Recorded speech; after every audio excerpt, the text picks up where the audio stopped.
We should have called it the Faith Podcast. Oh, boy. Yeah, well, you could call it the foolishness in Unscripted. You think the stuff that gets out is foolish? The first half of every podcast. Do you just skip it? Crazy. Do you just These moments. what we're doing right now? You see how it happens, though, don't you? Oh, that's right. Y'all have It's already happened. It's already going. That's going to be a clip. Part of the foolishness. You just made a clip and didn't know it. Oh, my goodness. That's awesome. I didn't know we were live. We're live. Oh, my goodness. See? Back it up. See? No.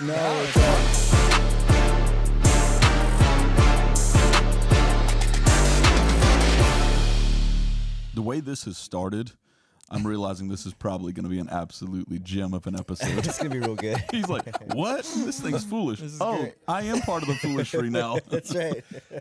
You know, my reputation may be in jeopardy after this. This is where This is how it goes. I've been going over thinking about what's going to be said, and then I'm thinking, is this going to damage my reputation? It's been pristine so far. This is how it is. This is the downfall. Snorted. Oh, man. I feel it crumbling right now. Slowly, I'm sinking. Years of work. Where's the camera? Toiling down. I will start off this podcast and say, please forgive me. I mean, how do we even start this thing? Are we finished? Now the unscripted world knows why we brought Pastor Van That's right. in for the season finale. The general. Are we General's done yet? here. Oh, so like when it comes to like when I obviously I preach a lot, and people who haven't heard you yet preach, they're like, oh man, you're pretty funny up there, and it's like, you think I'm funny? And all of a sudden, Dad gets up there and like just has them rolling in like 10 minutes. I'm like, I'm actually kind of mild. Yeah. Oh, Something hilarious. happens. I don't know. Something just happens. He's like a comedian. Well, that's what has grown this church. I'm a comedian. Fun. It's the time. You have good timing. It's good timing. I like you Yeah, said, your what's grown timing this is church good. is fun. Fun. This is a fun episode. So this Fun is episode, yeah. season 2. This is episode 15. Wow. 30 overall. This is the holiday season finale. Finale. This is the last one. How do you feel about being on a season finale episode? Well, I hope it's the finale of the season and not just the finality of the unscripted. Oh, okay. You still want us to keep going.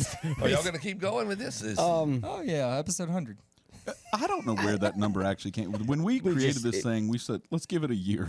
Yeah, the first. see what happens. Yeah, so we're at a year right now. A year A year already. ago, we were like, My man, why don't we goodness. try a podcast? So we're at that year mark, and then the first episode, we were like, we'll see how long we do it, and we just randomly threw out 100. It does seem to be growing. People are enjoying it. And I was talking to somebody just recently. They're like, I haven't laughed so hard. And then all of a sudden, you guys hit me with something that makes me think. I said, Yeah. that's the goal. That's what we're. So hopefully we can accomplish that this time if you don't corrupt all of us, Pastor.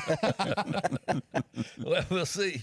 Yeah. Never know. Pastor Van, we're going to get into a bunch of questions and conversations with you. But what we did in the last episode is we asked a question, and the question was directed towards people that said, well, first we asked, hey, if you got any questions, fire them over to us, and we'll ask them on this episode. So you got some questions, so we'll get to those. Okay. But one of the big questions we asked all of these Scrub Scriders, Am I one of them? Are you subscribed? I don't know. Probably not. When y'all put out that little clip, just little short. Yeah, the shorts. Shorts. Then I realized, Came out with another there's episode. an episode, and then I Very start nice. digging around looking. do you look forward to the episodes or not really? Well, I do. Do you watch them with much anxiety? No, not too much, because I'm not in charge anymore, so it doesn't matter. What's one moment you remember that you're like, ooh, I wouldn't have said that? All of the theological bumbles.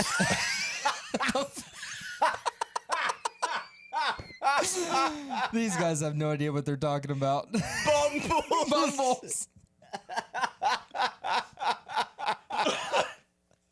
Just summarize all the theological, all the serious stuff is just, oh, that's a bunch of bumbling. Bumbles. These guys are bumbling. I was thinking this morning, 30 episodes, we've probably put at least 60 hours into just recording. So we put literally nearly 3 days, and you summarize it with one word. Bumble. They're just Theological bumbles. bumbling. You are bumbling idiots. Fumbling and bumbling around the words. Can't quite say it right. And And now you're Foolishness and ruining my bumbles. reputation. And I'm letting it happen. All the work of 34 years going down the tubes. that's funny. Yeah, that's funny. It is holiday season, Christmas season. We asked all of the subscribers, what is the greatest Christmas movie? Maybe before we get started there, I'd like to hear what's your guys' favorite Christmas movie, and then we'll go through a ton of these answers. Favorite Christmas movie? I've got 3 of them, actually. Okay. Oh, wow. It's a Wonderful Life. 100%. You know, Jan and I, we've watched that movie about 30 times. Yeah. Jan will watch it every day. But Every I day. can't handle it. I just watch it once a year, you know. And then the Christmas Story, is that it, with the dogs eating the turkey? Yeah. Yes. That was cool. I like that. You know, that was just, I mean, that guy reminds me of me. Dad? Dad. Dad? Oh, that's great. Oh, man. You know what I mean? And then the one with, Will Ferrell? no, the other guy. Is it funny or Yeah, it's very funny. Yeah. like Home Alone type thing? no, that's not funny. Is it That's a hot old? take. Chevy Old? Chase. Oh, National Chris- Lampoons. Christmas Yes, Vacation. yes, yes. Yeah, that's His a good brother-in-law. One. Oh, man. Cousin Eddie. Cousin Ed. He kills me. Oh, man. God, He's yes. rough. Oh my goodness, I can watch him for hours. Yeah. You know. Does he remind you of anybody? Ooh. Is that why you love him? You looked at In me this when room? that Anybody question in went. this room? I saw you Just in eye me general. when he asked that question. Like, come on. Cousin Eddie? I guess Cousin Eddie, the closest would be Micah, would be the closest. You asked it, and he literally, his eyes went, I'm coming for you, boy. That guy is crazy. Oh, he's Yeah, wild. he's wild. Yeah, he really wild. is. You know. Yeah, we're Matter of actually fact, we're using National Lampoons in this new series. Oh, Home for very the nice. holidays. We're Home gonna for be the holidays. Wow. we're gonna be Which scene? I just edited it today. We're Really? using a couple clips this coming Sunday, a couple clips next Sunday. I don't know how it fits into the gospel, but anyway, we'll see. Barely. Another Sunday on the edge of our seats, wondering what now. You said it's your my favorite goodness. movie. It'll be fun. It'll be great. fun. I Yeah, know that's it'll how be we great. grow I the can't church. Fun. That's how we grow More the church. clips. Fun. More movies. More clips. I would agree with you. I like those movies as Yeah, well. those are great. All in favor, say aye. Yeah, I mean, I think the other one. Some people don't like it. I think Elf is up there. Elf is It's- good. It's good stuff, man. It's Yeah, Elf is fun. One of my favorite comments was actually from Ilday Forrest, and I actually kind of believe him. He said Rocky 4 when he fights the Russian. It how It happens around Christmas. I was like, oh, it's an unknown Christmas movie. What's the other one that Wow. everybody always Die says? Hard. Die Die Hard. Hard. Die yeah. Hard. It's because he's buying a gift and he's Yeah. trying to head home. He has gifts in his hand. It's a Hilarious. Christmas time movie. Yeah. Wow. Yeah. Yeah, no, Elf, and then actually I got another one sent to me today. Somebody replied and they said Miracle on 34th Street. Ah, that classic. Right. Actually, my favorites. I love all Hallmark movies. Yeah, right. Well, you just Well, have you to, don't like them, but you have to watch it because Mom watches them. right. But all, Oh, yeah. all I have to do is watch one Yeah. because they're all identical. Yeah. Have you guys City Girl. seen Christmas in Mississippi? No. So that got released, I think it was about 2 or Yep. 3 years ago. It was filmed in Jones Park Right. in downtown Gulfport. They make downtown Gulfport look like it is the most happening downtown of all, Really? all time. Oh yeah, Yep. people walking downtown, walking into other stores, everyone knows your name. It's so interesting. You're not going to believe this story, but it's based on what you just said. I was hanging out with a couple from the church last Thursday night, and they were it's Bobby and Letitia Osler. Okay. They lived in San Diego for a long time. They saw Bobby saw the movie Christmas in Mississippi, and they had been stirring to move. Like they didn't like California. There were just some things going way. on, and he said, "I like that place. Let's go there." He came to Mississippi, and they moved here because of Christmas in Mississippi. There it is. So He told a group of people that. We laughed at him for saying he watches Hallmark movies. was he like sorely disappointed after about? He said they 2 definitely weeks? oversold. Yeah, it's super oversold. They love it though, but he's like, that's not the downtown. Oh, yeah, everyone should go watch it. It's a good movie just because It of our is. coast is in Right. there. It highlights our area. Hey, Jones Park lights are there. So Yeah. that's real. It's good. Okay, Yeah. so here's what we're gonna do. I mean, we got a lot of replies. There's no way we can read them all. A lot of them we're agreeing with what we just said. I'll name a few others, but what we're going to do is because no one participated and listened to the whole episode last time and liked and shared and subscribed, we're going. Not one person. No, We haven't got there yet. We just put it We're out. getting close. Okay. no, we're Gotcha. good. We have But- hundreds of listeners. Yeah, we've got it's a whole lot.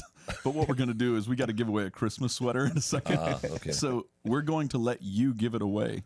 But Okay. we're going to do it's just you'll pick a few different numbers and randomize the thing and we'll select the people. But here's how we're going to do that first is you are going to select one of these letters, A, B, C, D, E, F, G, A through G. Pick one. A through G, I would say E. Okay. You got Frankie Krause. You got Alex Morningstar in the running, Kathy Kopp, and Mark Stryker in the running. Okay. That was randomized in order, but now you need to pick a number between 1 through 4. 2. You are not going to believe you just awarded the greatest Christmas movie to It's a Wonderful Life and a Christmas sweater to Alex Morningstar. Yes! Woo! Mr. Al. Yes. Yes. Very Let's cool. get I like it. Dude, he's wearing that Sunday. You know he is. Yes. Let's get cracking. And the beautiful thing is that sweater lights up. Yeah. Oh, Wow. I don't man. know if there's a better person that could have gone think to. it's perfect. It's That is I think it's perfect. perfect. It's Mr. a Wonderful Al. Life, Mr. Al. Does he still drive a golf cart? Yeah, he Yes. does. Does he? Oh, yeah. A sweater like I that? know that he's about to be Santa at Clear Families this Chiropractic. Saturday. Yeah. Wow. So And he also has a motorcycle. Yeah, he So does. he's does he gonna- still ride a He motorcycle? still Yes. rides a motorcycle to church. Really? Yes. Mr. Al, the man of many. Many talent. Hey, some of the Christmas movies that people said Home Alone was a Yeah. big Yeah. time. I like one. Home that's- I like Home Alone 2. I like Home Alone 1 and 2. After Home Alone, I Not don't 3. really remember which Oh, ones the were which. other ones are terrible. One and two were the they're Macaulay Culkin. equally They're good great. for Right. me. Yes. But the other ones, no need to No, watch. They're Weird. throw them in the garbage. Yeah. Okay. A lot of people said that they began watching Christmas movies Thanksgiving evening, and there were multiple families that say we watch at least one Christmas movie every single day. Is anybody in that? No. No. Not every day. No. I'll have them in the background sometimes. Okay. And well, that was the next question: is when Christmas movies are running, do you actually watch them, or are they running in the background? It's part of the season. I watch them. Okay. I don't. Fall I don't asleep a watch lot. many. I don't watch many No. movies at all anymore. You? Depends on the movie. If Yeah. it's like The Grinch, I'll have it on the background or something like that. Yeah. Just casual viewing. But It's a Wonderful Life. I'll sit there and watch the whole entire Yeah. movie. Love So that movie. Christmas Story, I want on at some point, Christmas Eve, Christmas Day, Yep. some sort of like that's a movie that I like. Yeah. Why? Because it's 24 hours. TBS is already Yeah, always in the right. 24-hour thing, Yeah. and so like when I was younger, like it's just it. If that movie's on, it means that it's between Christmas Eve and Christmas Day, Yeah. and that's so. Right. I like to have that one on the background. Yeah. and it's just something like by the time that they've opened the gifts and they're all kind of like falling asleep, right? It's like typically I'm also wanting to take a nap. Yeah. It feels like it puts me to sleep. you Yeah. know? Yeah, I don't know. So that would probably be the only day. Other than that, I do like it on the sounds and stuff like that. Yeah. Home Alone, the Yeah. you know, Yeah. you know, all those little things. No, I agree. But yeah, we don't usually watch it. No, the girls watch movies like nonstop. yeah. Well, we watch them if they're on, but sometimes just at random times in the year, that Chevy Chase movie, National Christmas movie will Lampoon. come Oh, on, man, those you know, clips. and we'll watch it. It's crazy. It's absolutely nuts. Yeah. But I don't know. We're just random about what we watch when we watch it. Yeah. So You know. we we went on a Christmas vacation about 3-4 years ago. We went to the Smoky Mountains, Yeah. And it was a horrible vacation. It was really bad. So it was us and 2 other families. And so we had 6 adults and we had like 7 kids, I think it was total. And so we went up to the Smoky Mountains. And all 3 couples, we all had Marco Polo on our phone. And so we were Marco Poloing just constantly from the morning that we all took off. One family flew. The other 2 families we drove together, and so we were Marco Poloing the whole time. And the amount of things that happened on the trip it was insane, right? Yeah. And so what happened was our Marco Polos became like a documentary of our trip. Wow. That's cool. Yeah. So when we got back to the house after the trip, I opened up Marco Polo and I captured all the Marco Polos on my phone. And I took that, I edited it down from literally, we probably had 2 to 3 hours of Marco Polos, and I edited them down to 1 hour. And then I named it, put a title on it, and I put scene changes between the stuff, and like told the story. It's literally like a storyline of it. And so I called it the Holy Smokies Christmas Vacation. Kind of played off National Lampoon's. I like it. And I used the National Lampoon's theme song as all the transitional stuff. And dude, anyway, so we watch it usually at least once a year. So we watched it a couple nights ago, just our family, with hot chocolate. That's funny. So yeah, I upload on YouTube and everything. And so no, that's good stuff. Yeah, it was ridiculous. So that was one of the. You said it was a horrible. It was bad. Is that like one of the worst Christmas seasons? Like for those types of reasons? We didn't get sick, so it wasn't the worst as far as that's concerned. Yeah. But as far as driving, 10 hours up to the Smoky Mountains, getting in this beautiful cabin and then not having water in your cabin for 5 days with 13 people, that's bad. And then the trash guy didn't come pick up the trash, so we had just giant pounds. That is a movie. Oh, dude, it went on and on. We had to go get. We went and got a hotel that on Christmas Eve, so we could all take turns driving to the hotel to take a shower because we hadn't showered in 2 days. Oh my gosh. Goodness. Oh yeah, dude, it goes on and on. Our Elin was 1 year old, and so she blew up the bed one night with explosive diarrhea. Very nice. Woke up 3 a.m. I had coffee on the porch overlooking the Smoky Mountains the first morning. All the other mornings it couldn't happen. Yeah. They had a hot tub. We had to use the water from the hot tub to flush the toilets. Oh my! That is a movie, dude. That is. It's an incredible documentary that you should watch at some point. I'll have to send you the link. That's amazing. So that's a bad Christmas. Right. It's bad. Does anybody have and I'm curious, Christmas growing up for you, or was it a big deal? Was it not a big deal? Or what were some Christmas memories as a kid? All I remember about Christmas growing up, one year I got a iron little yellow truck. Love it. And one year I got a bike. That's it. I remember nothing else about Christmas. We have to clip this. Mom, if That's you're in watching, the thumbnail. if Mom's watching this, I love you, Mom. That's tough. That's all I remember. That's tough. Well, it's a little bit better for me. Yes, it was better. I would get one gift a year from my parents. Really? Yeah. Was it a yellow truck? One gift. One gift. Yellow One gift. truck. We didn't have Christmas trees or Christmas lights or anything. There was no Christmas nothing. trees. We'll get to that in a second. I want to get there. No Christmas It's better trees. now. It's better now.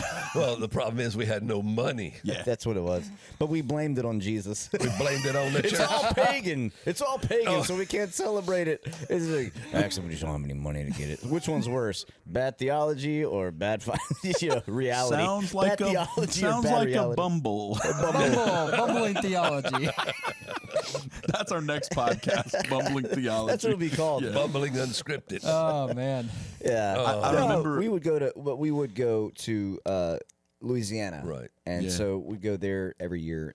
One family on Christmas Eve, another family on Christmas Day, type thing. Yeah. So we did that, Right. and that was fun. It was being our own family. Yeah. That's what it was. Yeah, That's it. We would, so on my dad's side, they owned a farm in Easton, Kansas. Very and the Butterfield side had just a lot of property. And that the family would go out there. And I remember one Christmas, going out there, and families gathered around, and everybody would get a present. And I can't remember if it was me or my sister, my older sister, but one of us got an ET glow ball, like just a little ball that had ET's face on it. And my cousin, which I won't put his name out here, but my cousin, they said, "Hey, go outside and get your gift." And a brand new 4-wheeler. Oh god. Oh no. You got a From the same grandparent? Oh yeah. Oh, rough. I remember thinking, you just look at your where's ET? where's my 4-wheeler? Jimmy, can I ride your 4-wheeler? No way. No. What? I think I saw my mom's face, and she was like just heartbroken Oh, for her my kids. And goodness. then I think that might have been the last time we went out there. It's That's okay. The glow ball hardcore. can bounce really high, right? Yeah, exactly. It's You really throw high. that ET glow ball at Jimmy when he's on the 4-wheeler. Wow. Oh, it's a game. Knock him off the 4-wheeler. Perfect. Yeah, Oh, my that was a gosh. memorable Christmas. Now we That's know hilarious. we know That's a where good the one. healing needs to take place. Mike That's needs his a freedom father room. conference. That's right. He needs 2 freedom Yeah. sessions. Freedom Yeah. sessions, read Walt at Heart, all of the things. And don't ride the ET ride at Universal Studios. It's a trigger. So the first year that we got married, me and Nadine got married. We stayed the night at. In case you don't know, Brent's my brother-in-law. Yeah. And so we stayed. I was don't about to know say that. stay the night at Brent's house. I'd be like, that'd be weird to say. There's some People don't know. context here. That's good. Yeah. So we go over there, we stay the night, and we get up Christmas morning, and y'all, the amount of presents Yeah. in that living room. Yeah. Whenever we got up, I felt like I was 7 years old. I was just like, Wow. what in the world? That was the first time I realized like what that's like kids getting up in the morning and it's like presents, everywhere. And dude, I think I opened up collectively 15 presents. my. Oh, it was Oh, yeah. nuts. Between It all was of us, like nuts. sharing gifts and buying other people Yeah, gifts yeah. and stuff And like then the that. stocking, I never knew the stocking thing. I'm like, Yeah. this stocking is its own Christmas all Oh, by my. itself. Yeah. And so that was a funny morning. We got up and I was like, man, my goodness. Well, I've only gotten one gift a year. I don't think my no. dad was very happy that morning. Probably not. Yeah, probably not. Miss Becky's like, wee. Mr. Mark's just like, He's like, uh-huh. Yeah. thousands of Well, dollars. I'm not feeling very good right Oh, now. it's okay, Dad. Thank No. you so much. It's okay. Okay. Because of all that, I'm a terrible gift giver, though. That same Christmas, Nadine opened up my gift in front of everyone. Oh, this is And I good. don't Oh, know no. if I've told the story. Oh, on I the don't know this podcast. This one. is a This is great exciting. One. This is a good story. Yeah, this is tough. So this is at the family Christmas with all these presents. First year. First Oh, year. so you need to make an impression. So we're like, what, 6 months into marriage? We wake up, there's just presents everywhere.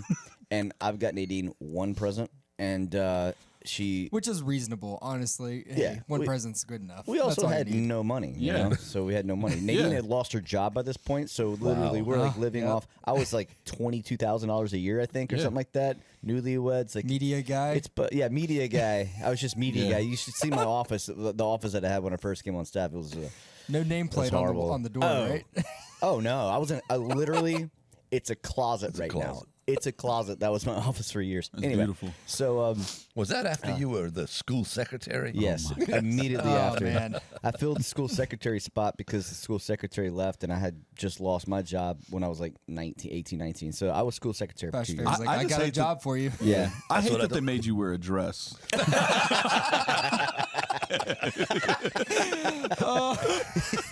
His office had a large window in it, and you Oh, walk down the very hall, nice. you go look in, and I would walk No, down the not a hall. window outside. Yeah. No. A window to the I hall. went into the There hall, was no sunlight. and I would pass by quite often just to gaze upon him, how miserable he Oh, was. man, that's and good. I would pass by, and sometime I would do like going down the ladder by his window. And for me, I was like, that's me walking down into the pit of hell. Called my life. I love it. Yeah. Okay, we got to Anyway, get back. yeah. I want to hear the gift. First year So Christmas. first year, yeah. And so we're all there, piles of presents everywhere. All of a sudden, it's my turn to give Nadine my present. And like at that moment, I was like, yeah, the bar is set pretty high. I mean, she's gotten like wonderful gifts from her mom, and like it's just she's like, wee, and like, oh, such expectation, my husband, you know. So she opens up the present, And what I had gotten my wife was a Hamilton Beach, Hamilton Beach. electric can opener.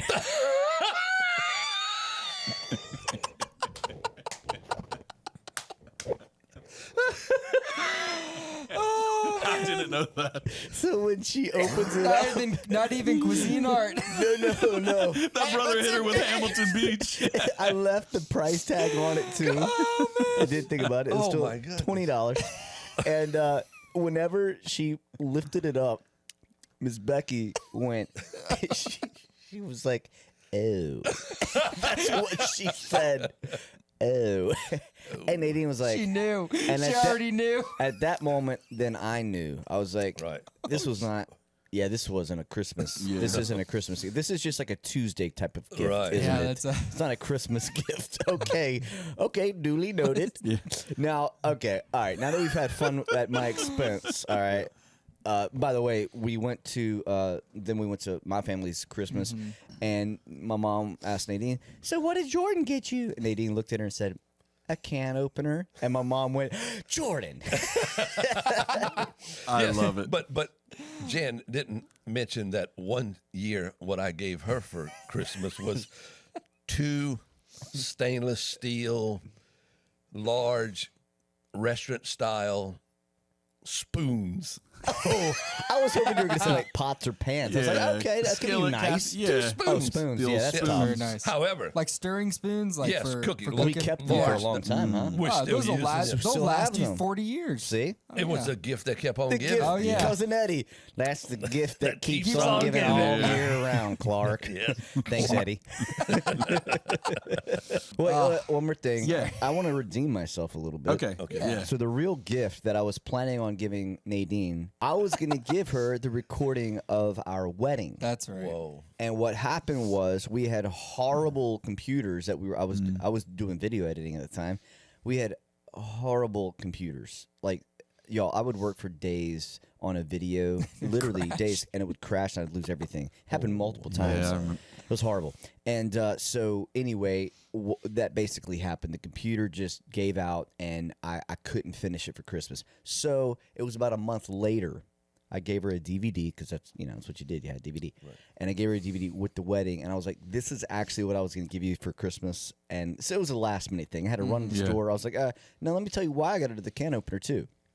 Because she would make tacos like every day, rice and beans like every day. Because like our first year of marriage, she didn't know how to cook anything else. It was bad. And remember the roast at your house? Yeah. It was bad. It wasn't the best. It was bad. Just anyway, just like sawing on the roast, and it was just wouldn't. It was just bad. So we had a lot of. She would make beans all the time. So she was constantly like opening up cans, Yeah. and I was like, man, she's cranking. I was like, hey, it's a functional gift. Yeah. And guess what?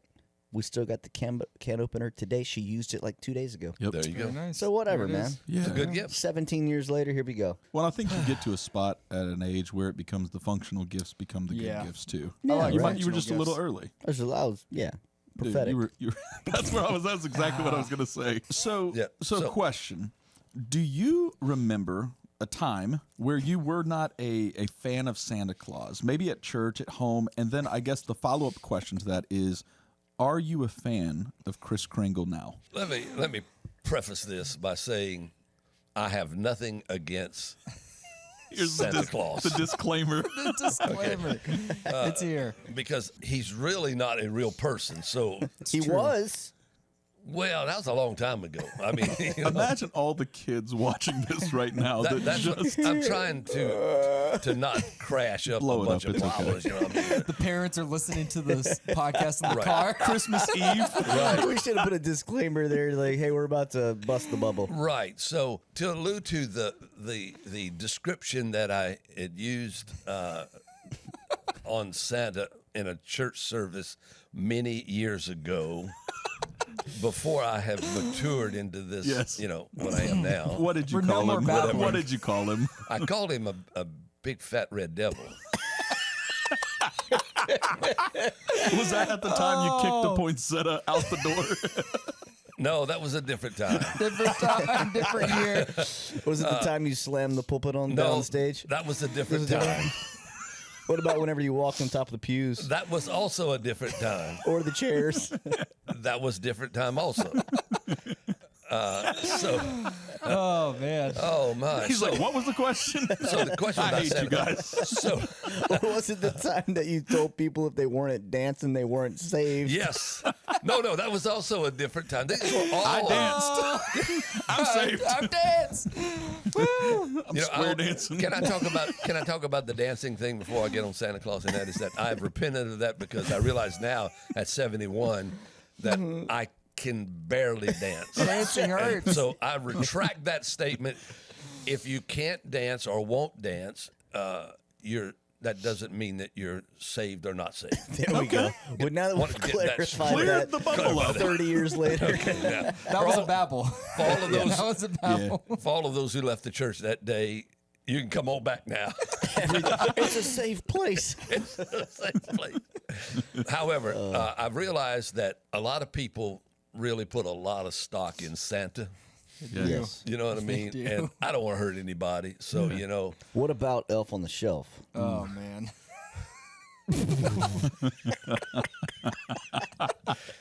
I have no opinion about Elf on the Shelf. I'm not sure I even know what it is. So it's a little elf that people put on a shelf, and they tell the kids you can't touch the elf, but it is alive. And they move it around to make it look like it moves. We got But one if back they- there in the back left corner.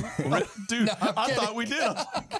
But if you touch it, it loses all. It like messes with it. But it Yeah. also will tell Santa if you touch it. Correct. The elf will tell Santa that the kid is naughty, and Santa will not bring gifts that year.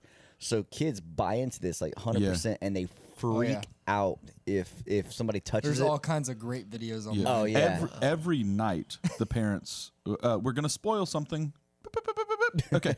Every night, I was talking to all of our millions of subscribers. Subscribe. Yeah. So every night, the parents take that elf and move him and write a note from him to the kids. Or I saw one literally just this morning that the elf had a note on his hand that he said, "Go look at your dad."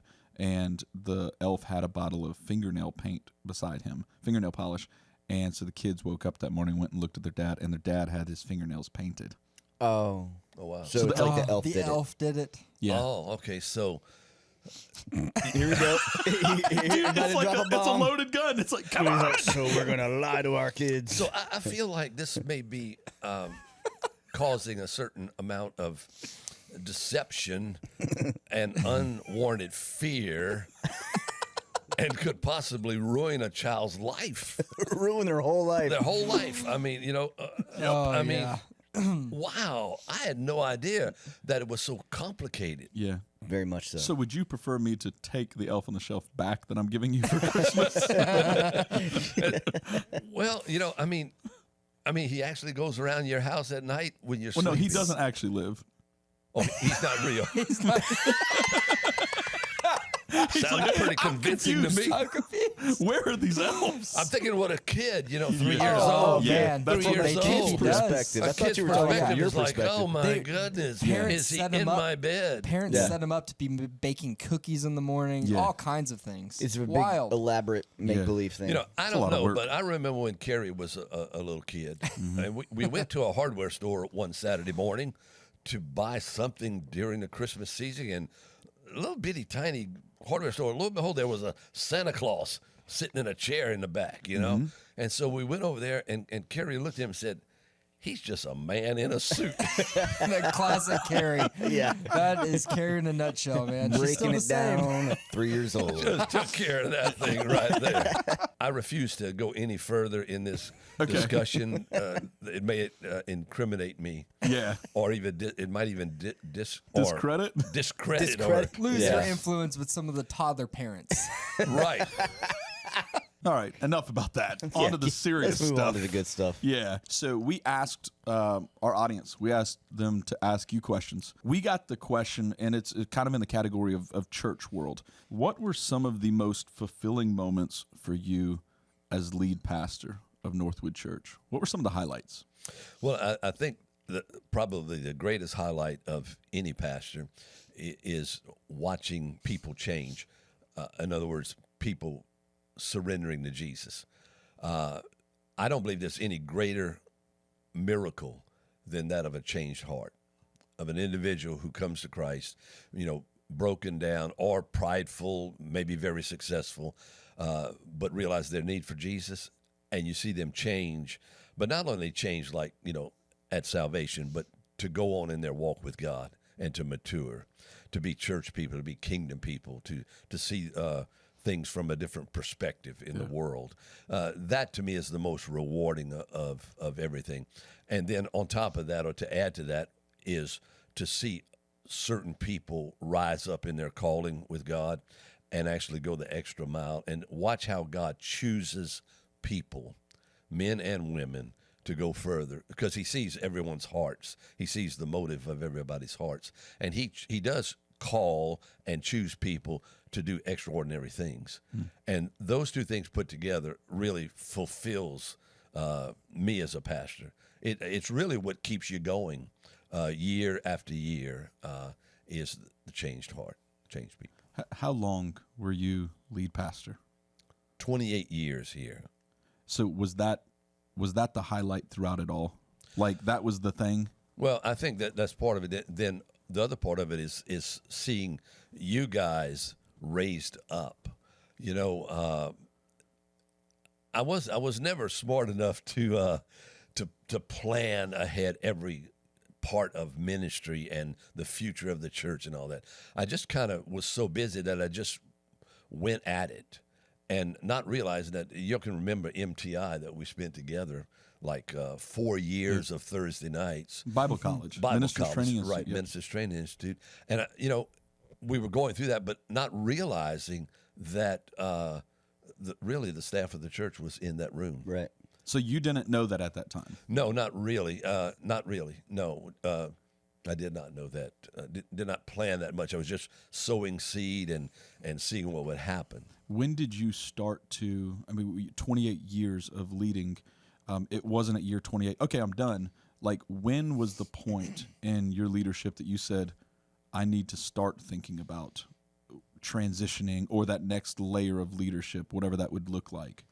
Well, I would say probably about 7 years out from the close. Mm-hmm. You start thinking about that. You see other guys coming of age where they transition their church, and you start thinking. So I would say 7 years out, I begin to think, well, what is that going to look like for me? Who, where, how? You only get to transition a church one time, usually in your lifetime. Yeah. You get. So think about it. Think about it in the sense of baseball. You're up to bat one time. Yeah. Your whole career, your whole season, your whole career, your batting average, everything that people remember about your batting is at one time at bat. And that's how it is transitioning a church or a business. You have that one time, one shot at it. You've never done it before. You may never do it again. Yeah. And so it's a heavy burden on how, with who, and what time. Yeah. And so about 7 years out thinking about that. So all those questions and thoughts you just had, let's talk through it a little bit. 21 years, you're like, okay, I'm starting to think about it. Right. How did you begin to plan for that? So you're thinking about it, but when did you say, this is the person, or was that you that said, like, let's walk through that a little bit and talk through that, the actual transition of Northwood Church? Right. Well, so 7 years out, you start thinking about it, but that's not like every day. It doesn't consume you, but it's like always in the back of your mind. All right, we're moving forward here, what's happening? And then as you got closer, say about 5 years out, it gets a little bit more intense. And then really at about 3 years out, you pretty well know. Like, I knew who should take the church. Yeah. I was waiting for him to know who was going to take the church. And can I ask, how did you know? Well, it's just in your heart. You see the giftings, you see the heart of the individual, and you see the faithfulness of them and the gifts and the callings developing in them. And so you start setting your heart on that. Yeah. Of course, God does the calling, and the individual has to surrender, so you can't manipulate it. Yeah. You can't put it out there in a way that puts pressure on the individual. Yeah. It's trusting God in it. And so that's what I begin to do. Now, of course, we all know that Jordan was the man, all right? So I'm thinking, well, how do you do this?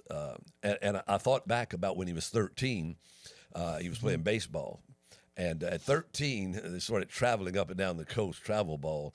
And as a pastor and a parent, I mean, he's a great baseball player, but he also was a great musician at that time, you know, working on his music. And I was thinking, man, I sure hate to think that I've got to fit in now travel ball with what's going on. And so, but I wouldn't say anything. Yeah. And I remember Jordan came to me and said, Dad, I think that I'm going to give up baseball because I want to concentrate on my music. Yeah. Wow. And of course, outwardly, I said, "Are you sure, Jordan? That's what you want to do?" 13? 13. Are you sure that? Well, if that's what you want to do, but inwardly, I was like, "Yes, Yeah. thank God." Yeah. You know. But I saw something right there. I saw a 13-year-old boy make a decision to pursue something that was on the spiritual side because his music was worship mostly, and so that showed me something at the age of 13. Yeah. And then, of course, you know, I know he was struggling through all teenagers struggle, you know, through different things. But now he pops out later on, and I think he's the man. Yeah. And so I wait and I wait. And to be honest with you, I'm having trouble remembering how we kind of broke the ice. I think you said it earlier. As far as our story, and then also most stories out there, people have this idea that everything is planned. Yeah. Right. Like people that haven't owned a business or people that haven't led an organization or led a church. Obviously, we're a church. People, a country, like people that aren't in leadership positions, a lot of times think that those people who are in those positions have this 20-year overarching like long plan that they've worked through every detail and just I don't know, have knowledge that other people don't. Right. Yeah. And it's not true. No. Like everybody is a human being who is ultimately doing their best. And even if you think like, you know, everybody rips on politicians and all kind of stuff. Honestly, if you could actually get in a room with them and them actually be honest with you and really, you would realize that you're talking to just a regular person who has a lot of different reasons for the decisions that they're making, and you'll never know why they make those decisions. Right. You'll never know. And but people think it's this big, huge, like behind, you know. And so it's funny with churches. It's the same thing. It's like, oh, well, you know, well, obviously it's his son. Right. So yeah, of course, that's been the plan all along. You have no idea. No idea. that is not at all what happened. And so yeah, for me, you know, you go back to I was playing baseball and music, and honestly, for me, I was just like, I felt like I was too small. Felt like I didn't really have. I went to private school. We didn't have baseball and that. Like I just.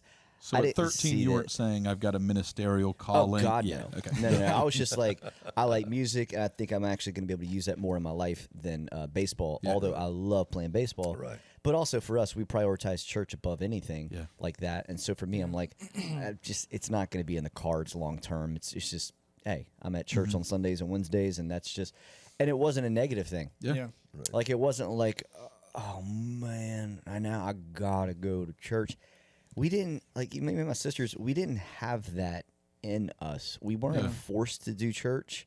It was just, this is what we do. Cool. Yep. And so no, I was just a music guy. And then when I was 17 or 18, we really started, me and a few buddies, we started writing a lot of music and started trying to do the band thing. And we, you know, the whole thing was just like, get signed. So you know how kids nowadays are like, I want to be a YouTube influencer. Right. It was for anybody that played music and like you had a band, you wanted to get a label, a record deal. Like that was the thing, you know what I'm saying? And then you go on tour, and then like you're opening up for the big guys at some point, and then eventually you get some of your own tours, you know. And not like you're gonna be DC Talk, like you know, at that time, you know, just massive name, or Delirious. That was really, you know, It's like, hey, let's be realistic. But you're like, hey man, little Hawk Nelson, maybe. Yeah. You know what I'm saying? Get that. I mean, you got to go back for A 4-year run. Yeah, Right. exactly. A 4-year and run. then deconstruct and quit Christianity. There you go. That's I got a 10-year plan. yeah. Yep. So we did have one conversation one time though, because what was going on is the guys that was in the band was like most of the worship team, and we actually did have a guy a record label come and listen to one of our shows, and they wanted us to put together a demo and all kind of stuff. And so I was talking to Dad, and he was like, "So let's actually talk about what happens if you get signed. Like, what actually happens?" Good question. And I was like, he's like, you know, are you guys gonna like just start traveling? Like, is that what are you actually going to do it? And we kind of started playing out the stuff, playing out the logistics of everything. And I had done a few shows where I didn't like it, honestly, because I was so used to leading worship, and I was so used to being in worshipful environments. And then all of a sudden, here I am. I've worked, I've traveled, get there, set everything up, and I'm playing for like 20 people Right. a lot of times. And you're playing, and it's like, it's not fulfilling, actually. Yeah. Comparatively, for me, it wasn't fulfilling. There was some fun moments, but it wasn't fulfilling because, you know, maybe it was a calling, right? It was Yeah. I was called to minister, not to entertain. Right. And entertaining is fun, but it's like it's sort of. I was telling somebody the other day, I said, whenever you go eat a meal, if you had to put a steak and ice cream next to each other, you can have steak without ice cream and be healthy and also walk away like you got protein, right? But you can't have ice cream without steak. Yep. It's true. Like it tastes really good, but you're not feel actually empty. yeah. And that's the best illustration I could put. You know, it's like leading worship and doing worshipful moments and sets or whatever. That was the steak, and doing the other stuff was the ice cream, and it was fun. But I just like So and the other thing that I think you said was if you really want to play music and lead worship and do all that kind of stuff, where do you think that you're going to be able to do that the most and the longest? Yes. Is the local church. And it was kind of like a comparison that was set up. And also there was a stability about being in the local church that just for me, and maybe it was the way I was raised, it doesn't matter. Yeah. It was just like, I'm going that route. And so At what age were you when this was going on? so I was about 18, 19, and Okay. the nail in the coffin for it was our best show that we had put on. We opened up for The Wedding of I don't know, nice. yeah. And we opened up in the Sanger Theater over here in Biloxi, and dude, it was a fun show. And the very next week, that stage, that auditorium that we were in, that theater, was underwater because Katrina hit. Wow. So one of the guys in the band, God help you make that decision. yeah, right. One of the guys in the band, I literally to this day have not seen again. He moved to Arizona, and the only time I've talked to him since then was he called me about 4 years later at about 3 a.m, and he was in Tijuana, Wow. blitzed, and he called me and he was like, "Jordan," 'cause I saw his name pop up. I'm like, oh my gosh! I mean, I Yeah. pop out of bed at like 3 a.m. like, you know, dude, what's up, man?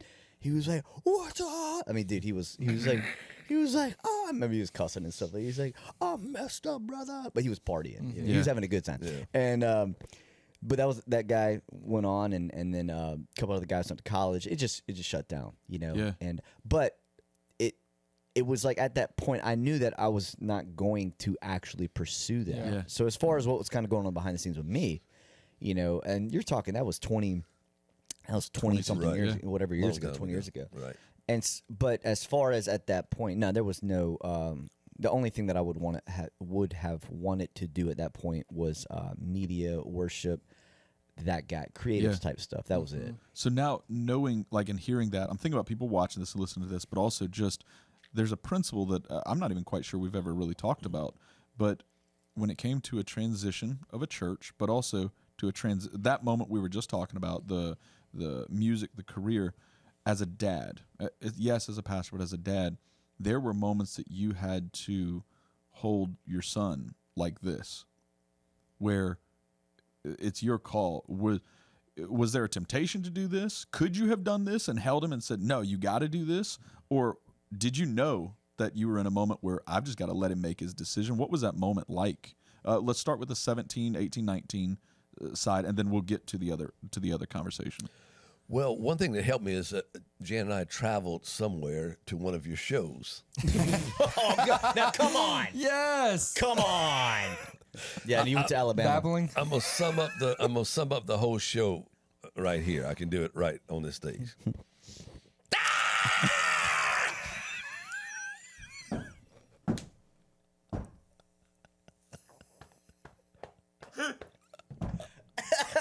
There it is. Oh man. Yeah, that's about right. Do you remember if it was Alabama No, or it was was west of here somewhere. Louisiana? I don't know. It was in a dark maroon little room. I don't know where it was. It was Alabama. It was Okay. the coffee shop. Really? Yeah, The bass yeah. player leaped off of the Yep. subwoofer Yep. Yeah. like a spread eagle, like. It was Tim. It was Tim. Tim. Yeah, he probably did the where he threw the guitar around Yeah, his that was like his Yeah. thing. shoulder as my well. goodness. So Yeah. those things. and when we Yeah. left, we thought it was a great show. I can't We believe our bought son the is album. doing this. We bought the album again. Got him No, to those sign songs- it again. Those songs weren't. We never recorded. Actually Right. released Oh, those songs. right. Yeah. very So, nice. No, anyway. but the question was, how was I holding Jordan? Look, I've never held our children tight in a legalistic way. In my mind, I was not that kind of dad. You know, me and Jan, we're raising 3 kids. We're pastoring a church, trying to grow a church, and we are very busy. We've got a school going on. I'm principaling the school. I'm pastoring the church. I'm building up leaders. I'm teaching 3-4 times a week for an hour at each time. And, you know, I got a wife. Wow. I got kids. We've got a family. You know, we got bills. The car breaks. You know, got to mow the lawn. You know, the whole life. And so I never once thought about strangling Jordan. Life just went on and well, maybe developed. physically strong. Maybe physically a couple of There was a times. couple moments. Futuristically, yeah. The 2 tickets in a row, Yeah. traffic tickets, I almost strangled him. Yeah. All I did was scream. I didn't strangle. He screamed. I screamed. You wrote He a song? screamed at me. I wrote a song. You didn't want that song. But so it just developed year after year. I would see him growing, but it wasn't like every day I'm thinking, well, transition. No. It just, life just keeps going, Yeah. and you're submitted to the Lord, and you're trying to do the will of God, and you just go day by day, and things start to unfold Yeah. day by day. What you guys didn't do is suggest what we should do. Right. I see 2 types of parents. I see one type of parent who lets kids actually become who they are, like designed to be. And even though deep down inside you have a desire for them to maybe move in a certain direction, that you don't over suggest it, because that suggestive, those words it puts pressures on kids that they don't need. You got to go to college. You got to go to college. You got to do this. You know what you should do. You know what? Hey, you're really good at this. You need to, but you know, did you see so and so? You need to be what so and so. You know, like relationships and everything's like. Yep. Like it starts putting pressures on kids to be something that they might not be, or to be with someone that they maybe shouldn't be with. Yep. Like there's just so many facets of that Right. that is just unnecessary. I never felt that, and it might be hard for some people to believe that, but you know, I mean, Carrie was 16 and Rebecca, 12, 13. I was 9, something like that, somewhere up in there. And I mean, we'd get up on Sunday mornings and all get ready for church and be at church by 7:30 for rehearsal for worship. Yeah. They weren't getting up and okay, you got to. I don't want to go. It doesn't matter. You got to go. Like we were doing that literally. I was 9, 10 years old, getting up every Sunday morning at 6:30, 7 o'clock, getting ready, and me and my sisters hop in the car. We're gone. Yeah. It just. Yes. But it wasn't forced. And so there's a certain element that God was doing something in us as kids that they weren't aware of. They didn't. There was no way that they knew whenever we moved here that their 3 kids were going to be so intricately involved in the life of Northwood Church and everything. There was no way that we never talked about that. There was none of that. It was literally just God, obviously, shaping, forming, but they were working their butts off. My parents, like he just talked about the schedule. The schedule that they ran was, honestly, in some ways, I would say it was too much. It was too much. It was too much. It was just too much. It was a lot of work, but that was the culture. That was also the season of ministry. Back in the day, man, it's pastors would literally, we talk a lot about pastors nowadays, burning out and whatnot, and I think it's different reasons. I don't think pastors burn out nowadays necessarily because of schedules, like physical. I think it's expectations and internal stuff that burns them out. Back then, it was a lot of externals. You didn't have social media. You didn't have that major comparison going on, but you had just this intense schedule. To teach 3 times a week, every week, then that's just the services. Right. Not the same message. Sermon. No. Just that pressure, and then the school. Every morning, meeting with the staff, school staff devotion, then back to back, every morning doing a devotion with the whole school, and then every Friday doing a chapel, and then preaching twice on Sundays and once on Wednesdays, but then an hour before the Wednesday service, spending an hour on leadership development, and taking care of all of the budgets for the church and the school and principling the school, and then running 2 student conventions a year. Wild. That's all I can remember right now. It's probably more. Well, that's what broke your back. Right. It really was too much work. Building the school, his back went out, and so then you had physical pain, like sciatic pain, for years. So, did you have a concern, like knowing this is what the output is, and when you got to that spot where in your heart you're like, man, it's this guy, it's Jordan in your heart. Did you have a concern knowing that what the output was going to be for just your son? Well, as you build the church and as you get a staff, things lightened up on me. Because at the beginning it was just it was me, and that was it. But as a staff was being built, it lightened up, and then the way we started doing church differently helped out also. So it wasn't as intense. Well, the beginning, the leadership style was one guy, and then there's everybody else. As we moved into some different, like you're talking about, small groups was a big step. Big step. Where it diversified pastoring people into small group leaders. But then after that, and around late 90s, early 2000s, we went to a kind of another model that even more diversified the leadership of the pastor into competent men and women to handle important departments in the church. And at that point, it's the Moses Jethro system, but it was actually employing that took pressure off the pastor to be the one guy that knows everything, knows everybody, is visiting everybody, is all decisions go through one person, and that whole mindset. That's built to crush someone. Absolutely, and just to add an example of how sometimes we were kind of unconscious. One day I was parked in the parking lot between building 1 and 2, and I saw Jordan, Carrie, and Rebecca walk across that breezeway. I was on the phone with Jen, and it hit me. This is going to be hard for most of you to believe. It hit me. I told Jen, I said, Jen, do you realize that all 3 of our children are on staff at the church? She said, well, I said, I'm sorry, but it just hit me. So that shows you how sometimes how unconscious people we were. People won't believe that type of thing, but it's like it's just we just would do what made sense, and we're just doing it together, and it wasn't forced, and there it just was. I don't know. It was natural. It was, and it had nothing to do with nepotism. Nothing at all. I remember. Which, in case you don't know what nepotism means, it means showing favor to the family, or it's basically politics where people set up their friends and their family in places of power in order to maintain that power or to whatever. Favoritism. Yeah, and early on, somebody, I threw Carrie up on the platform to sing one Sunday because we had nobody singing really well. I said, "Baby, just go up there and do something. We need help." And later on, I was kind of slightly accused of nepotism. I said, "Well, if anybody," and I would say things like this from the pulpit. I didn't care. I said, "By the way, if anybody else in here can sing, won't you come on up because we need help?" good. And Carrie can sing, so that's why she's up there. Yeah. That's the way Yeah. we would do it back in the olden days.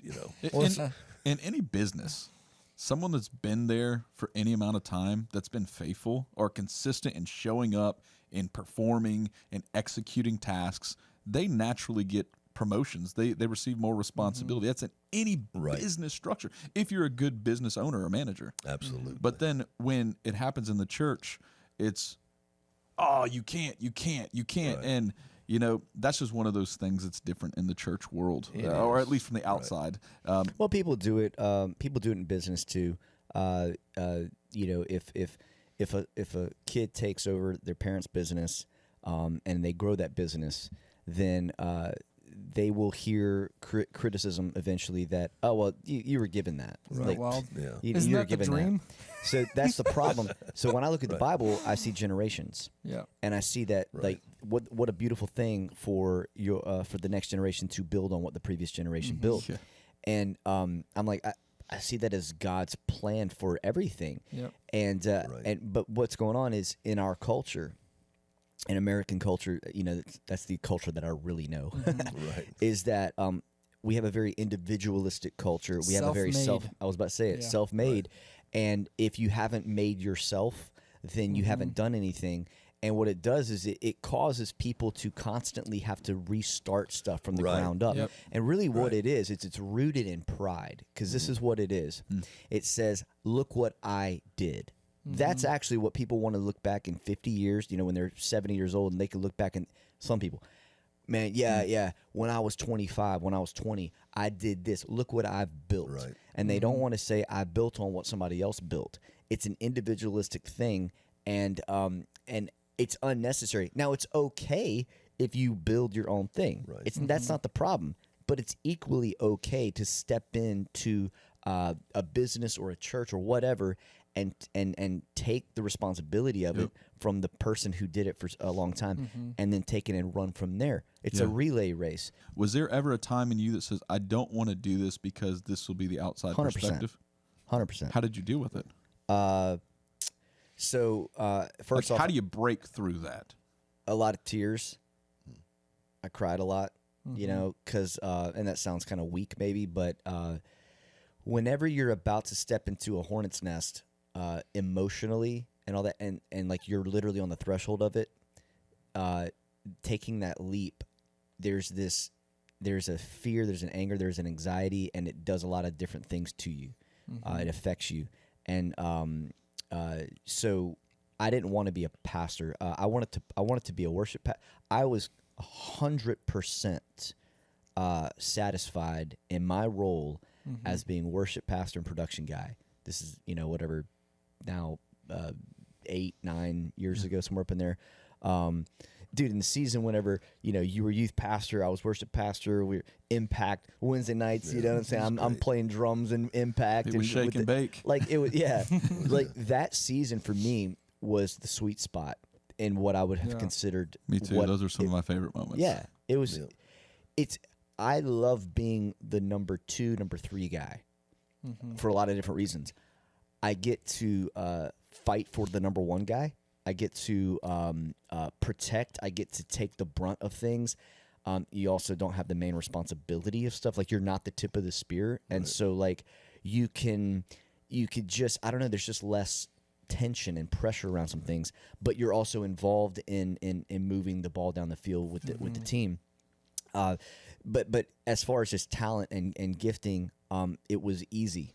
Yeah. It was easy. Like I always knew what I wanted to do next with the worship team or the production. Like I always had like different. It was just easy, and so for that I was like, hey, dude, I will do this till I die. Like honestly, perfectly fine doing this.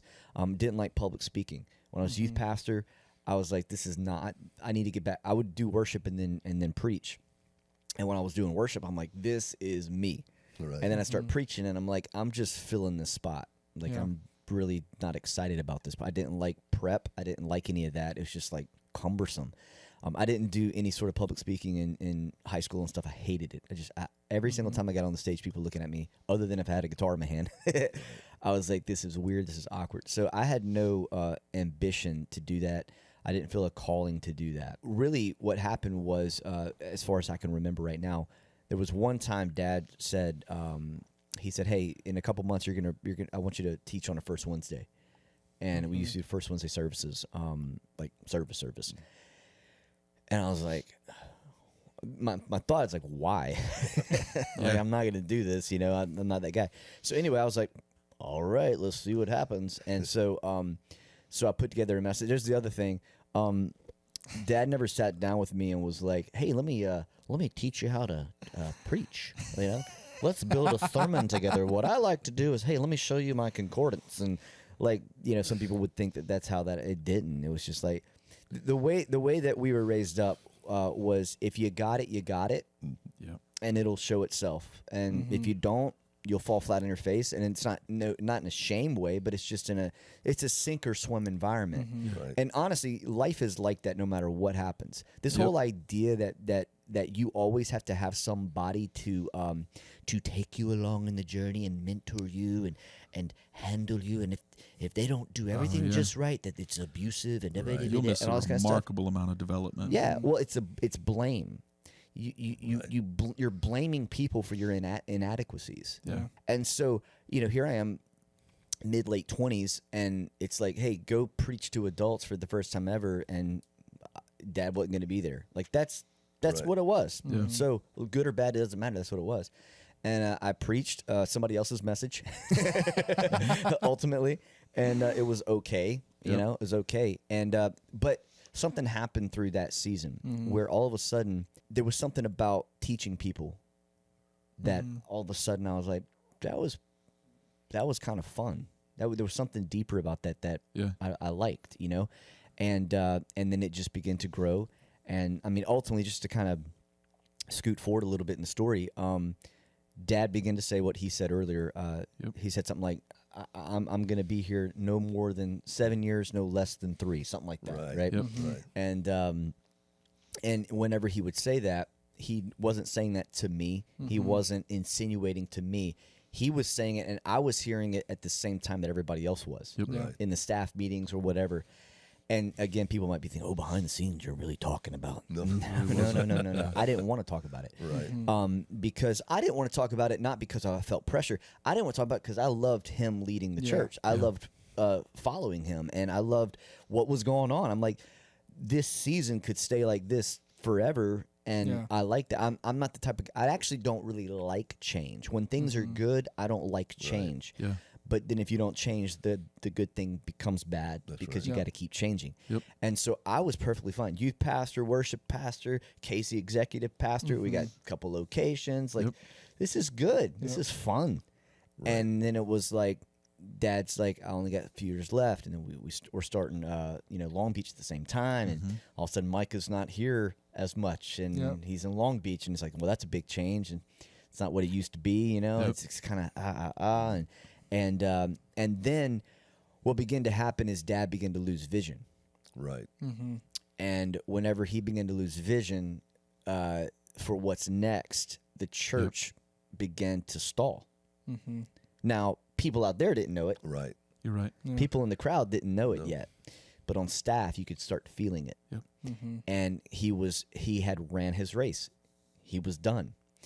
And so, there's a few guys that are here on staff, and it's like, who's so it's either going to be one of us or it's going to be somebody that's outside, and that's not our culture to go hire somebody outside. It was just not.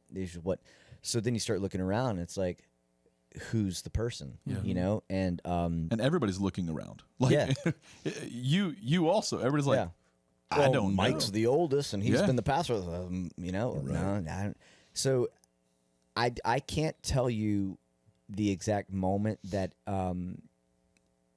like, all of a sudden I really started thinking about me being that like for real. Like Yeah. there's like, oh, what if? Oh yeah, right.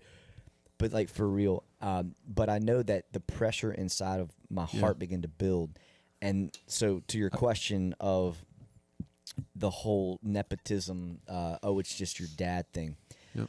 I didn't face the pressure or the thoughts of, oh, it's just your dad that put you in that spot with music, because dad has no music ability whatsoever. Zero. Yeah. Zero. So when it came to music, Yeah. that was me. Right. Yeah. I learned to play those instruments. I you know what I'm saying? I learned. Yeah. He doesn't even know how to do any of this. So there was nothing like, he didn't hand me any of that. Yeah. Like the ability to do that, or the like. I now had other people that helped me and trained me and taught me. But I'm talking about like the family thing. It was like, no, like either a person can play an instrument well or sing well and do that well, or they can't. It was very easy to see that, and you grow into that.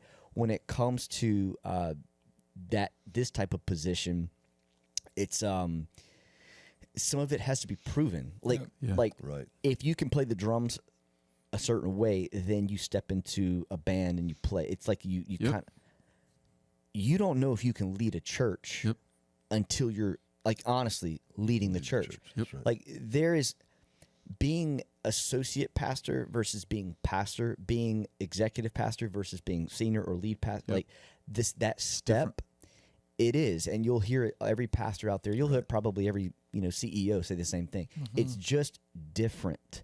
It feels different. Your mind operates, your heart operates different. I had so much confidence when I was worship pastor. Yeah. So much confidence. I had every answer. I knew. As I became campus pastor and then senior pastor, that confidence was gone. Yep. Gone. No confidence. Zero confidence.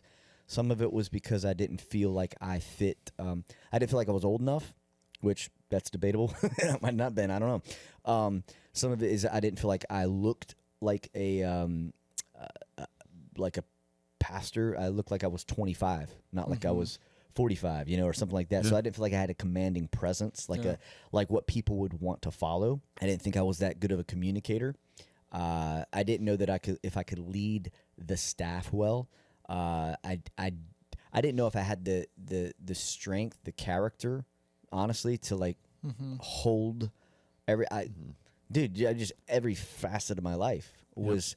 I knew I could do all of that in the role that I was in. I had no idea if I could do it in the next role, and so that fear was there. And then the whole, oh, you're just in that spot because your dad was the pastor. Yep. And there is literally no defense for that. None. There's no defense. Yep. You can't defend that. Yeah. And so therefore you know that that's going to be said. 1 + 1 is 2. People are going to say You know that. what's going to happen. People that I grew up with, people that I was friends with, people that were a little bit older than me, all of that. Oh, you're only 33 and we're 38. Honestly, through the transition and everything, the people that actually held me up the most were the older people. Right. The people that were more in my age bracket, Yeah. oh no, no encouragement there. There was nothing but criticism from most of them. And now I'm like 39 and I look at guys that are like 30, 33 and I'm like, I couldn't imagine ripping that guy. If he steps into that role and the first year that he's in it, I'm just going to criticize him to my other friend. I'm just going to gossip about like I've known him since he was 12. Like I don't understand the heart in that. It's not holy. I can tell you that. So, I mean, I could go on and on and on about all of the things that We're telling you no, don't do it. Or like the question mark. Let me tell you one story that actually broke the back of some of that. We went to a pastor's conference, and I just kind of tagged along, and no decisions had been made yet. Really, no conversations were really happening. Right. And we went to Florida, and but internally for me, I'm like code red. Like I'm starting to break a little bit, because I just feel this pressure. But also, I'm like, if it's not me, then maybe it's one of these other guys. But I don't know. And then it's like, is somebody else going to come in and lead this church? I'm like, that's horrible. We're all going to leave. Right. At the end of the conference, the guy's like, man, we're going to do a prayer line, the old prayer line, and line up and just come up and get prayer from one of the pastors. And so people start lining up. And I turned around and I knelt down by the chair and I started weeping because I was like, God, I don't want to do it. because of the struggle of it, all the things that I just said. I was already thinking about all those things, right? And so I was already thinking that. So it was a lot of pressure, but I still felt like I have to really think about this, and this I might need to do that. And so I started crying, and I'm just like, God, I need, like, you've got to make this obvious. Yeah. You got to make it obvious. This is too big of a deal. And so I go up to the front, and the guy starts praying for me. And he said, he's praying just generic prayer. And then he said, Jordan, I'm seeing a horse race track. And he said, you're a thoroughbred. And he said, but you don't have to run on the track that everybody else has ran on. Mm-hmm. He's like, basically, you can be free of what you like. This is what it spoke to me. You can be free from the expectations of that people might put on you, but you can also be free of the expectations that you're putting on yourself of what you're supposed to be. You can do it different. You can be your own person, like who God's designed you to be. And so it like everything he said, it just broke all of the fear. It broke a lot of that. It didn't make it easy, right?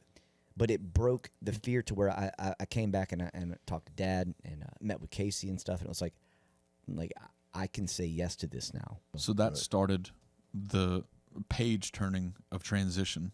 What are some things that you did really well transitioning? Like I'm thinking about people that, who knows, maybe other pastors that are listening to something like this, or business owners that they need to transit, or they're thinking about it, but they don't know how. What are some things you did really well, or practical advice, and maybe even get into what we could have done better, what we should have done? Well, I think that God is the leader of this thing, because talking about losing vision, it was that coupled with lifting of God's grace. When God lifts the grace on something that you're doing, it just flitters away. I mean, I was astonished. You talk about a struggle. You were struggling. I was struggling. I mean, how do you let go of something that's been in your life for 28 years? How do we do this? And so, in prayer and wonderment, it's like, I just need help. I need to connect with somebody that's done this before. And so I got a hold of a book, and I read the book, and it was just a great book on transitioning. And I know you guys remember we had looked at a conference. We went over to the house in the theater, and we were watching this conference. And lo and behold, the guy that wrote the book that I just read, he comes on the platform and he starts speaking about transitioning. And I don't know if you remember, I just broke down weeping. I mean, like uncontrollable, and just hollering out, I need help, y'all. And probably most of you, well, what's the world going on with this guy, But it was just a moment. And so watch this, that God knows and God confirms what's going on. We had, Jan and I went to Birmingham to dedicate the new Ark building. And afterwards we had a lunch in a large room, and we're sitting at a table by ourselves. And I'm just wondering, man, how do you connect with people? I've never been one that could connect with large ministry people, powerful people. I just never could. And lo and behold, I hear somebody sit on the side of me, right on the side of me, and I look, and it is the man, the author of the book and the conference. He's sitting right there. And I thought, wow, this has got to be God. And then there was another man who I was looking to for mentorship in that. And would you believe that he just put his plate down and sat right in front of me? Both those men in that moment, And I remember talking to that one brother about, his book and how much he helped me. And I said, I just need help. And I remember he just took his cell phone and he just flicked it over to me. He said, give me your contact. And so I connected with him on several occasions, and he gave me just great insight and instructions. And I followed his advice. It really helped us a lot in that. And the way we did it, in case you're wondering, people, how did you do this? Well, it all started probably 2 years prior to the transition. Jordan began to run the staff. Actually, it was in this room right here. And I wouldn't come to staff meetings. I didn't come to staff meetings for 2 years before the transition. He ran the staff. No one knew he was running the staff except for the staff. The people didn't know, but he was actually running the church behind the scenes. And I would meet with Jordan and coach him and mentor him in questions and answers and things of that nature. And then finally, I brought it to the pastoral staff on a conference we went to. We just got together. I said, "This is what I believe the Lord wants," and we cracked it open right there. And then to the wider leadership later on, and then to the whole church. And it wasn't a big fanfare of some big giant thing, because that's not who we are. It was just, hey, I just want to introduce the next pastor of Northwood Church, and here he is, Jordan Ducote. Yeah. And I think it went well. I think we did most things well. I don't know that we made any major mistakes.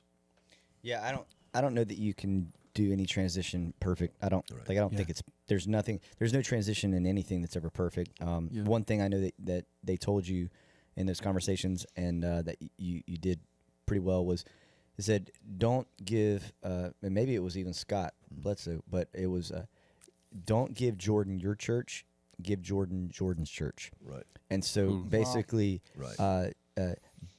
Utilize your reputation and your influence to help change culture. Yeah. So, I might say, hey, this is one thing that I think that we need to do, and this is one thing that you need to do for me, because if I step in and do this and it looks like I'm the one that's doing it, I'm going to look like I'm just trying to change go everything. go against it. Now we're going to do it the right way. And it's like, that's not my heart in this. So there was little things that, and I can't remember any of those right now exactly, but it was just little cultural things. But mostly, and I think this was the difference with here, is that the big thing, what are we going to change now that Jordan's the guy, well, we had built this church at that point. We were building the church together. Mark was already on it. Yeah. Right. Yeah. And I'm like, Already a there's team. not a lot of that we're like, I don't have some sort of big change plan here. So I remember the first time I got up, and I have not gone back and watched this the transition service, because I would probably just cringe too much, but because I had no confidence. I know when I got up there and talked to a room full of people, and I'm just like, hey guys, just whew.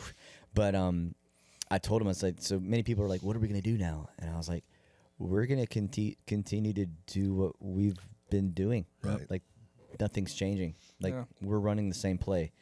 And because the church it wasn't just my church, it wasn't even your church. It was our church. Like, I mean, we have an incredible team. Yeah. And so I think that was probably the biggest maybe culture shift, was people realizing like Dad had built this thing from hardly anything. And so it was a lot easier for him to kind of be the center point of a lot of decisions and a lot of, it was just natural. Yeah. I'm way more not like he's not, but I'm way more of a team type of absolutely leadership style. And so whenever we say that we have a pastoral team here, like, people don't understand a lot of times, like, behind the scenes, what that really means. Yeah. Right. Whenever we're around the table and we're talking about the future of the church, whenever we go on retreats and we talk about the future of the church and we're praying and we're planning, it's literally a team that makes those decisions and brings things. And so it's not just me or only my DNA. But it was in the transition. It was a clean handoff as much as it could be. Yeah. I look back and, it's been 6 years now, 7-8 years since it started. And I know some people, they would take 5 years to do a transition. Talk to some guys, they're like, we have a 5-year plan. I'm like, I don't know what you do for 5 years, man. That's a lot of stuff that's slow. Yeah. And at some point kind of gets confusing, because it's like, who's in charge? Who's on first? Yeah, Right. exactly. Who's on first? That's right. And so we didn't want to take that long to where it would kind of get confusing. Yeah. Should it have taken longer? Because I'm thinking about these questions for people, business or anything. Yeah, It's like, should it take longer? Honestly, you're going to look back and you're going to be like, yeah, we should have waited on that. Well, we should have done that quicker. Yeah. And we nailed some of these things. Yeah, you did. And we did really good here. But Yeah. at some point, you just get through it, man. Yeah. Hey, Yes. great finish to the season. Oh, yeah. Thank you, I think Pastor. so. Yeah, thank Hey, you. it was Season great. finale, and on this season finale, there were no cliffhangers. That's a win. Yeah, no cliffhangers. Yeah. You mean like the last thing that you say that puts you to the next?